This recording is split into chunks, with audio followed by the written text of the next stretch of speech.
Saya berikan rahasia satu bacaan ini saja, sehingga waktunya cukup untuk kita berdiskusi. Kenapa diulang bahkan sampai 3 kali? Apa artinya Rabbighfirli? Rabbi, ya Allah, bukan hanya ya Allah. Karena sifat Rabbi itu mengandung unsur rububiyah. Rububiyah itu yang merawat, yang menyembuhkan, yang mencukupi, yang memaafkan kalau salah, mengampuni kalau berbuat dosa, yang memberikan arahan bimbingan dalam kehidupan kita. Ya Allah yang merawat saya. Ya Allah yang paling tahu tentang saya. Ya Allah yang paling memahami saya. Ya Allah yang memberikan kecukupan pada hidup saya. Ighfirli, mohon ampuni saya. Ighfirli, mohon ampuni saya. Perhatikan baik-baik, kenapa rahasianya kalimat ini muncul duluan di antara doa yang lain. Ketika Anda benar sujudnya, sujud itu kan posisi puncak tertinggi ibadah seorang hamba kepada Allah. Jadi kalau Anda ingin melihat seseorang yang taatnya luar biasa pada Allah, lihat yang paling banyak sujudnya. Paling banyak sujudnya. Karena itu ketika malaikat diminta taat pada Allah, diminta sujud. Sujud kalian, hormati Adam. Sujudnya itu bukan karena untuk Adamnya, tapi karena perintah dari Allah Subhanahu wa taala. Karena itulah ketika kita mengaku sebagai hamba, diminta sujud kita pada Allah. Sujud, sujud, sujud, sujud. Kalau seseorang sering sujud, maka akan diangkat derajatnya oleh Allah Subhanahu wa taala. Karena itulah diberikan gambaran esensi dalam salat, kenapa dalam sujud setelah sujud kita dibangkitkan oleh Allah, seakan-akan memberikan pesan orang yang benar sujudnya, taat kepada Allah, sering sujud, mengikuti hukum-hukum Allah Subhanahu wa taala, maka dia akan diangkat oleh Allah derajatnya dan diberikan 7 kebaikan dalam kehidupan dunia akhiratnya. Tidak cukup dengan amin. Kita lihat dulu 1. Perhatikan, sujud gambaran dari ketaatan mutlak, taat mutlak. Jadi kalau orang itu benar sujudnya, sering sujud, maka dia korelasinya semakin taat kepada Allah dengan ketaatan yang mutlak.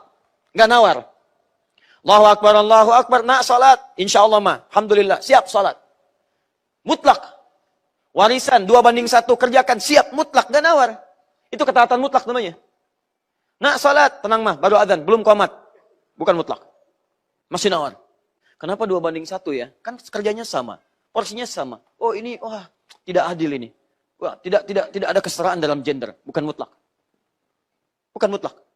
Jadi begitu diperintahkan, kerjakan. If'al wala ta'fal. Kaidah cuma 2. Kerjakan, tinggalkan. Anda minta Allah begini, kata Allah kerjakan. Anda kerjakan mutlak. Kata Allah tinggalkan, tinggalkan. Tidak ada tawaran di situ. Ketika Anda bisa mematuhi itu disebut dengan ta'atul mutlak, ketaatan mutlak. Nah, sifat orang yang benar sujudnya, ketika dia dihadapkan pada hukum Allah, dia tidak akan menawar. Paham? Dia akan berusaha sekuat tenaga untuk mewujudkannya. Wujudkan dalam hidup. Dia nggak nawar. Itu ada ribanya sedikit. Bukan. Dia berusaha lepas dari itu. Pelan-pelan lepas. Dengan solusi. Awas, saya sering sampaikan gini ya. Kalau antum ingin menjauhi larangan dan mengerjakan kewajiban, kaidahnya dipakai. La yukallifullahu nafsan illa. Kaidah ini terapkan dalam prakteknya. Pelan-pelan, melangkah. Ini saya sering perhatikan banyak orang yang ekstrim. Mengerjakan kewajiban, langsung kerjakan sewajib-wajibnya. Kaidahnya nggak dipakai. Nggak pernah tahajud, tiba-tiba pengen tahajud. Berapa tahajud yang sunnah? 11. Langsung 11. Padahal kata Nabi, ketika akan mengerjakan seperti ini, hadis Muslim hadis 749. 749 dari Ibnu Umar radhiyallahu ta'ala anhuma. Kata Nabi, sholatul laili mathna. Kalau ingin sholat malam, kerjakan dulu 2, tambah lagi, enak tambah lagi. Wa idza khasyya ahadakumul fajr falyutir rak'atan wahidah. Kalau khawatir fajar akan datang, cukupkan dengan 1 rakaat witir. 1 witir. Kenapa ada kalimat khawatir fajar datang? Mungkin antum belum pernah tahajud, bangunnya menjelang fajar. Subuh jam berapa sekarang? 4.20. Ya Allah, bangunkan saya tahajud ya Allah. Hamba ingin tahajud. Hamba jarang tahajud. Pengen ya Allah. Begitu bangun jam 4. Antum kamar mandi dulu, macam-macam, 10 menit di situ. Tinggal 10 menit lagi. 10 menit lagi, maka jangan paksakan 10 menit. Sunnah Nabi 11 rakaat. Masya Allah, 11 rakaat 10 menit. Allahu Akbar, Allahu Akbar, Allahu Akbar. Tidak, maksudnya apa? Ambil tahapan ini, baru melangkah tahajud 2 rakaat dulu. Mungkin bangun terlambat, tutup witir 1 rakaat. Yang kedua, bisa bangun jam 3. Alhamdulillah ya Allah, bangun jam 3. Tapi selama hidup, antum belum pernah tahajud bisa. Baru akan memulai, baru mau hijrah, ingin tahajud malamnya. Jangan paksakan 11 juga. Mulai 2, itu pun yang pendek-pendek dulu. Quran surah 73 ayat 20. Faqra'u ma tayassara minal Quran. Bacakan yang ringan-ringan dulu. Kalau baca ad-duha, baca ad-duha. Al-ikhlas, baca al-ikhlas. Ya, maaf, al-falak, baca al-falak. Gak apa-apa 2 rakaat. Begitu sudah enak, tutup witir 1 rakaat. Besoknya 2 rakaat lagi. Kok malu sama Allah, masa 2 rakaat. Tambah lagi besoknya 2 rakaat, 4 rakaat. Witir 1 rakaat. Besoknya naik lagi 6 rakaat. Sampai 10 rakaat, witir 1 rakaat. Atau 8 rakaat, witir 3 rakaat, 11 rakaat. Enak bawaannya. Bangun jam 3, sholat 11 rakaat. Sudah merasa capek, setengah 4 tiduran, bangun jam 6.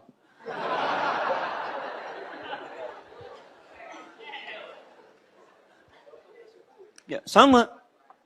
Ya, awas hati-hati. Nah, sekarang saya mau kembalikan. Bangkit dari sujud, Rabbil firli, Rabbil firli. Orang yang taat mutlak kepada Allah. Dan dia berikhtiar sesuai kemampuan dia. Berusaha menaati, tapi disesuaikan dengan kemampuan. Antum nih yang hijrah-hijrah juga, tolong, hukumnya dipakai ya. Nah ini tolong ustadz-ustadznya dibantu ini. Jangan disuruh hijrah, ditinggalin gitu kan. Itu bahaya juga. Ya, ulama itu punya tahapan. Antum punya pekerjaan, agak kurang baik.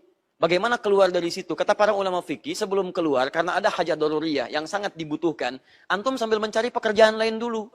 Sambil nyari, ini diturunkan tensinya, turunkan kadarnya, cari yang lain. Begitu mendapatkan, baru antum pindah seketika. Itu tahapan hijrah begitu.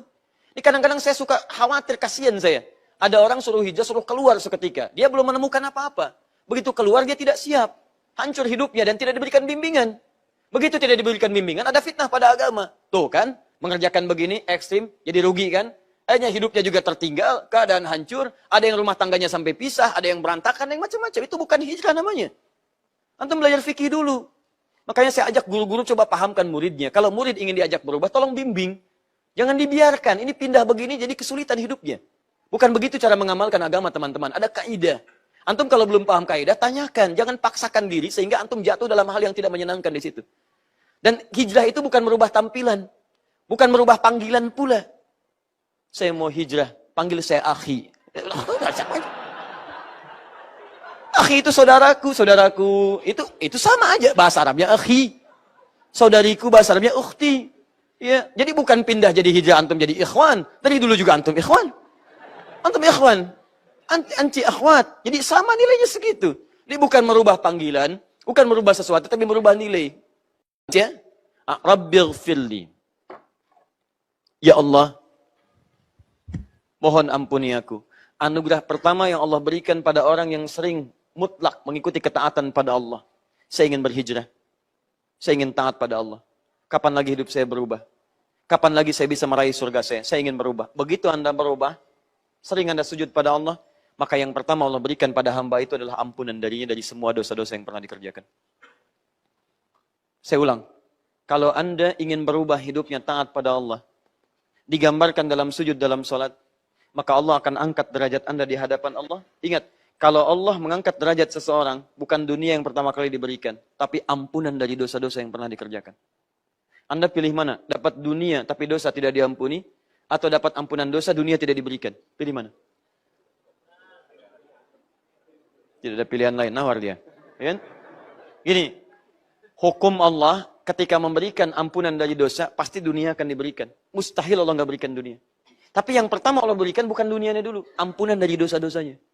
Makanya kalau ada seseorang rajin sujud kepada Allah, mulai ingin pindah, kerjanya ditata lagi, rumah tangga ditata lagi, yang halal diberikan, yang haram dikeluarkan, yang baik-baik ada di rumah, acara tidak baik buang dari rumah, majalah tidak baik buang dari rumah, gambar yang kurang baik buang dari rumah, yang baik-baik munculkan ke rumah. Begitu dirubah ini semua, ada yang baik-baik, yang pertama Allah berikan, lihat hukumnya.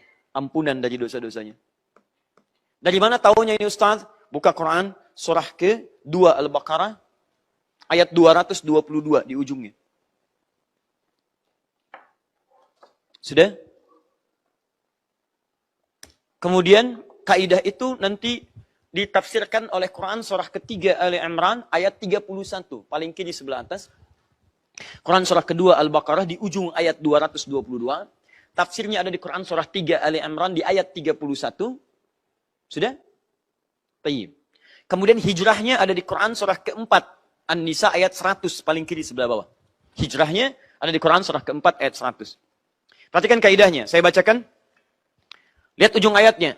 Innallaha yuhibbut tawwabina wa yuhibbul mutatahhirin. Ada ayatnya? Innallaha, sungguh Allah itu yuhibbut tawwabina, mencintai orang-orang taubat. Dikala antum bertobat, antum dicintai oleh Allah Subhanahu wa taala. Jelas? Sekarang lihat kaidah cinta. Kalau Allah mencintai seorang hamba, apa kaidah yang diberikan? Pindah ke Quran surah ketiga ayat 31. Qul in kuntum tuhibbunallaha fattabi'uni yuhibbukumullah. Katakan Muhammad, jika kalian mencintai Allah, ikuti aku, ikuti Nabi. Makannya dari bangun tidur sampai tidur lagi. Sekarang lihat, yuhibbukumullah, Allah akan cintai Anda. Ketika Allah mencintai Anda, Allah mencintai Anda. Ketika Allah mencintai Anda, lihat, wa yaghfir lakum dzunubakum, Allah akan mengampuni dosa-dosa Anda. Kaidah cinta dari Allah Subhanahu wa taala menghadirkan ampunan dosa. Dan di antara yang dicintai oleh Allah, ketika seorang hamba amat kemudian taat pada perintah-perintahnya. Anda menaati Allah, cinta Allah diturunkan kepada Anda. Anda bertobat, cinta Allah diturunkan kepada Anda. Ketika cinta diturunkan, ampunan diberikan. Karena itu ketika Anda sujud, itu gambaran komitmen Anda untuk semakin taat kepada Allah. Begitu Anda taat, diangkat oleh Allah. Mau minta apa? Dibimbing bacaannya oleh Nabi. Daripada minta yang lain-lain, minta istighfar. Rabbighfirli, Rabbighfirli, Rabbighfirli. Makanya ketika Anda baca kalimat Rabbighfirli, lihat baik-baik. Saya sarankan daripada membaca yang Allahumma, itu pun boleh. Tapi akan lebih baik menggunakan kalimat Rabbi. Rabbighfirli. Karena kalimat Rabbun lebih tajam. Satu, lebih cepat. Yang kedua, langsung menyentuh pada nama Allahnya. Ya Allah, Engkau yang tahu tentang saya. Engkau yang merawat saya. Saya merasa, ya Allah, selama hidup ini banyak dosa. Mata saya banyak salah lihat. Telinga saya banyak salah dengar. Lisan saya banyak salah bicara. Kaki saya salah melangkah. Tapi saya hamba-Mu, ya Allah. Engkau yang menjanjikan ampunan pada saya. Engkau yang menjanjikan pulang dengan penuh ketenangan.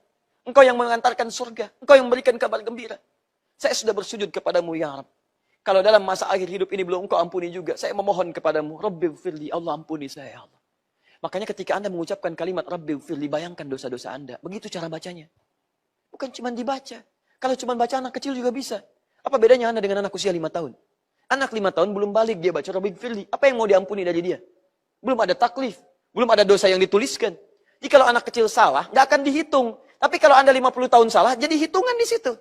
Jangan cuma pandai mengurus hitungan dunia. Keuntungan Anda hitung sekian-sekian. Dosa Anda hitung tuh. Berapa dari mulai balik sampai hari ini? Dosa pada orang tua, dosa pada tetangga, dosa dari mata sampai dengan ujung kaki. Berapa Anda kumpulkan? Dan hebatnya Anda merasa masih banyak dosa, tapi Anda pengen masuk surga. Kan aneh. Siapa yang tidak ingin masuk surga? Boleh angkat tangannya. Siapa yang mau masuk surga? Angkat tangannya. Pertanyaan saya, siapa yang tidak punya dosa? Angkat tangannya. Siapa yang banyak dosanya? Angkat tangannya. Aneh. Merasa banyak dosa, ingin masuk surga. Sedangkan kaidah masuk surga itu, dosanya minim, amal solehnya naik, amal salah hilang. Begitu amal solehnya naik, amal salah hilang, baru peluang surga terbuka. Bagaimana cara menghapuskan amal salah, supaya amal soleh naik? Rabbighfirli. Dan orang yang diampuni dosanya, kaidah tobat itu, ketika dia mengatakan, ya Allah ampuni saya, kaidah tobat ketika dia mengakui dosanya.